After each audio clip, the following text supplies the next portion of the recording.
Welcome everybody to our infamous Ask Jay Show, episode 50. I'm now 50 episodes in of a 90-day commitment to answer 5 of your questions each day, plus give you guys a little motivation each day.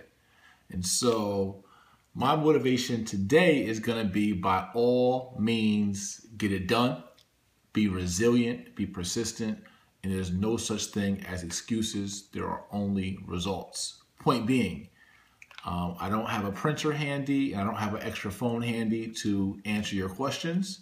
So I had to make do, and I'll be reading your questions off handwritten notes that I had to write out myself to make sure I got this done for you, because I committed to every day, right? So I can't wait till tomorrow. I can't wait till a more convenient situation. A lot of times in life, in our businesses or our personal lives, we can't wait for convenience. We have to do now, and we have to make a way now. We have to be resilient about it. We have to be innovative to find solutions, and there's no such thing as excuses, just results. So with that being said, let's get to the results. Results being me answering your questions. First question being from Jamal from YouTube. Ask pros and cons of being an FHA first-time homebuyer for a 203K loan, right? So the pro and con to the FHA 203K loan is, if you're a first-time home buyer, you have no experience with construction, you have no experience managing construction crews and understanding of renovations of a loan, that would be really the con, is the fact that you will have to deal with contractors and the rehab of a whole property, and it'll be your first time doing it. So I really would suggest that in our residential real estate course in the academy, we do teach you guys how to manage contractors. We teach you how to manage property managers. We teach you how to interview your realtors and all that good stuff. So I think it's really important you get educated a little bit before you hop into that, or at least seek some local advice where you can have some kind of guidance. So you should know a little bit of what you're doing before you just hop into that. That'll be best practice. But if you're a little more risky and got a stronger threshold for risk, then you can go ahead and roll with it. Let's go into another YouTube question from Josh Dayton. It says, if I buy a multifamily, do I have to sell it before I find a second home? I was told FHA will have you sell it, will make you sell it before you buy another. And so it's a great question, another FHA question. Someone just asked me this actually yesterday in a private meeting, same question. And what I would say is, one, refer to your mortgage banker and have your mortgage banker show you in writing these guidelines if that's the case. Typically what they do is that they want to steer people away from fraud, from using the FHA loan or other conventional owner-occupied loans. They want to steer you away from not living in a property and, still purchasing it under owner-occupied guidelines. So if you are living in an FHA property and it's under a year, and I haven't seen any guidelines that said a year, but if it's under a year and you want to sell and move to another property, or you want to keep that property and move to another property, I do not see any legitimate reason why you can't sell if you, legitimately rent it if you were legitimately living there. But if you cannot use FHA for some reason, there are tons of other banking programs which will do as low as a 5% or 3.5%, or somewhere in that range where it's not a large down payment for an owner-occupied purchase, and where you can still keep your FHA, but then move it somewhere else, owner-occupied, because life happens. Within a year, a lot happens, and unless you sign a paper committing to a year before you sell, then no, you don't have to, unless you have that in your closing documents and you've agreed to those guidelines. So just double check those guidelines, but there are other banks and mechanisms for you to be able to finance your next purchase while you rent that property out. So again, be resilient, don't let it stop you. But I would definitely do my research and due diligence on that particular bit of advice. At IG, the_Ty_way asked, is it okay to refinance my car, then 6 months to a year later, apply for a mortgage loan? Will refinancing hurt? Refinancing your car should help, because you should be refinancing to get a lower payment, which will help your debt to income ratio.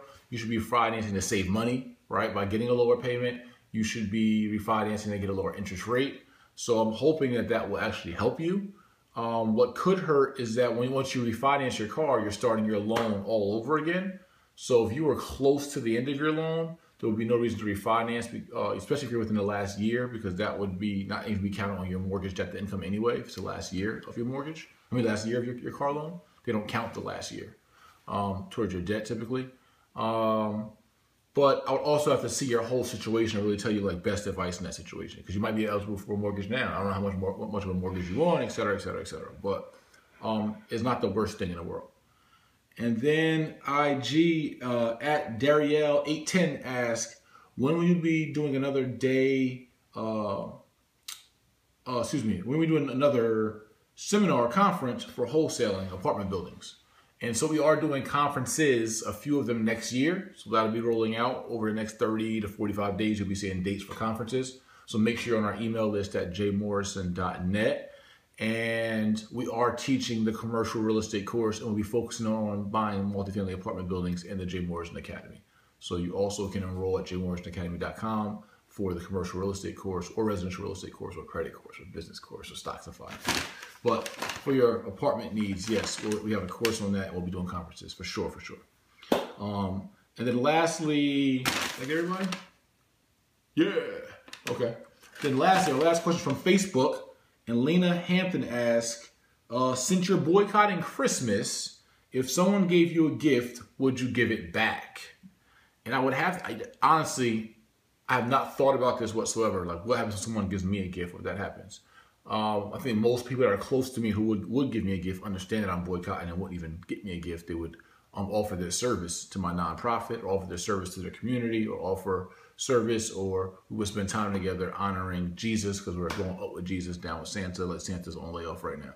So if someone did give me a gift, I'll probably encourage them, especially if it's a purchased gift, to take that back so the corporation gets those refunds and that person keeps their money in their pocket, and we're not giving big companies the benefit of the commercialization of Christmas. If they made me something handmade or something personal, then maybe I would take it, yes. So the whole point of boycotting Christmas is not the spirit of Christmas we're boycotting. What we're boycotting is the exploitation of Christmas by big corporations who don't give a what about us. So just understand that. It's just about honoring the man that Christmas is about, which is Christ. How did Christ live? How did he move? He was a servant. He served those least among us. So we're spending this Christmas serving people, which is why we're doing a clothing drive in Baltimore this Saturday. If you want to donate your clothes, please tag me on IG or whatever. But we're going to be doing a clothing drive at New Hope Baptist Church in Baltimore. I'm going to be giving a massive amount of clothes away on myself, and I want you guys to try to match me. So I'll be doing some marketing on that the next couple of days. But Saturday in Baltimore, we're giving clothes. We're going to sort them out and then distribute them later in the month. But anyway, that was our 5 questions today. Resilient J right here. Hope you guys got something out of this. As always, make sure you like the video. Make sure you share the video. Make sure you comment below and subscribe to my YouTube channel. All we're trying to do is give you guys a bunch of positive information and a bunch of great financial information, hope, motivation, inspiration, all that good stuff, right? And just love. This is me serving and honoring my commitment and being disciplined and practicing my craft of cameramanship, stagemanship, and being an expert. So anyway, talk to you guys tomorrow, episode 50. I'm happy. I think it's time we actually edit these up and make the top 10 questions out of our 50 episodes. That'd be kind of hot and put that out. So I'm talking to Brandon Wigley about that, editing these 50 videos up and finding what's the top questions that we got and the best answers that I've given. So see you guys at 51 tomorrow, and I will talk to you soon. Peace.